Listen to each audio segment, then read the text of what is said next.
తిరిగి వారెంట్ మీద తీసుకుని మళ్ళీ 14 రోజులు రిమాండ్ పెట్టి ఇచ్చారు. వాటి గురించి అంతా ఇప్పుడు పట్టించుకునే పరిస్థితులు నేను లేనండి. ఆయన హెల్త్ చాలా డిటీరియరేట్ అయిపోయింది, వెయిట్ లాస్ ఉంది బాగా, అండ్ ఆల్సో యూరిన్ శాంపిల్స్లో కీటోన్ బాడీస్ పాజిటివ్ వచ్చాయి మాకు. సో మేము దాని గురించి చాలా వరీ అవుతున్నాం. ఇప్పుడు అవన్నీ లీగల్ టీమ్ని అడగండి ఏమైనా ఉంటే. అంటే పోలీసులు నిబంధనలు గుర్తుంది అంటే పీటీ వారెంట్లో దాఖలు చేశారని చెప్పేసి తెలిసింది. అది ఇప్పుడు ఆ పీటీ వారెంట్లు అవన్నీ మేము ఛాలెంజ్ చేసామండి. ఇప్పుడు ఇదైతే 100% తప్పుడు కేసే, గతంలో తీసేసిన కేసే. మళ్ళీ ఏదో తిరిగి తవ్వి ఏదేదో చేద్దామన్న ప్రయత్నం చేస్తున్నారు తప్ప అదేం లేదు. దీంట్లో కూడా సోమవారం కోర్టు వారు బెయిల్ పిటిషన్స్ అన్ని వేసి ఇంటర్మ్ బెయిల్ కూడా రేపిస్తారు. ప్రస్తుతం వంశీ గారి ఆరోగ్య పరిస్థితి బాగుండలేదు. ఆయన్ని కూడా హాస్పిటల్ తీసుకెళ్ళమని డైరెక్షన్ కూడా కోర్టు వారు ఇచ్చారు.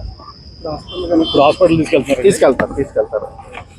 అదే ఇద్దరి మీద ఎటువంటి రిమాండ్ అడగకుండా ఏదో పీటీ వారెంట్ వేరే ఎప్పుడో 5 ఏళ్ల క్రితం 2019లో కేసు అని 2024లో ఛార్జ్ షీట్ ఫైల్ చేసిన కేసులో ముద్దాయిలుగా వాళ్ళని ఏమి జాయిన్ చేయలేదు. జాయిన్ చేయకుండానే వాళ్ళు ముద్దాయిలు అని చెప్పేసి కోర్టు వారు తీసుకొచ్చి ప్రొడ్యూస్ చేసి రిమాండ్ తీసుకున్నారు.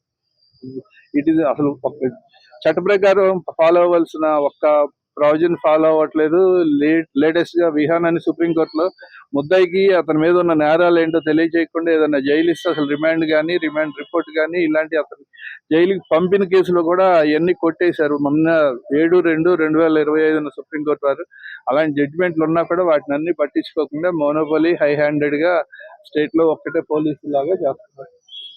జడ్జి గారు ఎలాంటి తీర్పు జడ్జి ఇచ్చిన తీర్పు నాకు ఒక రకంగా అనిపించవచ్చు, కానీ దాని మీద మనం కామెంట్ చేయకూడదు. ఓకే సార్, అంటే ఏ కేసుకు సంబంధించి ఇక్కడికి ఈ రోజు వంశీ గారు ఏదో ఆయన ఎలక్షన్ లో దొంగ పట్టాలు పంచారంటే, ఎలక్షన్ లో దొంగ పట్టాలు పంపిస్తే అసిస్టెంట్ రిటర్నింగ్ ఆఫీసర్ కి సంబంధం. అది మామూలు రెగ్యులర్ కేసుకి దీనికి సంబంధం ఉండదు. అందులో 171(a)(e) ఉన్నప్పుడు అది ఎలక్షన్ అఫెన్స్ అవుతుంది తప్ప మామూలు రెగ్యులర్ అఫెన్స్ అవ్వదు. ఏ దొంగ పట్టాలు పుట్టించారు అనేది, ఆ పట్టాలు ఏంటో అనేది, ఆ పట్టాలు ఏం ఎలా ఉన్నాయి ఎక్కడ ఉన్నాయి అనేది ఆ పట్టాలు ఏ ఒక్క ముద్దాయి దగ్గర సీజ్ చేయలేదు. దానికి ఏదో స్టాంపులు ఇవన్నీ వాడారు అంటారు. అవి కూడా ఏమి కూడా కోర్టు వారి దగ్గర ఎటువంటి కాగితాలు కూడా పెట్టలేదు. చేసాము. 19కి వాయిదా పడింది. రిమాండ్ 29.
Madam voice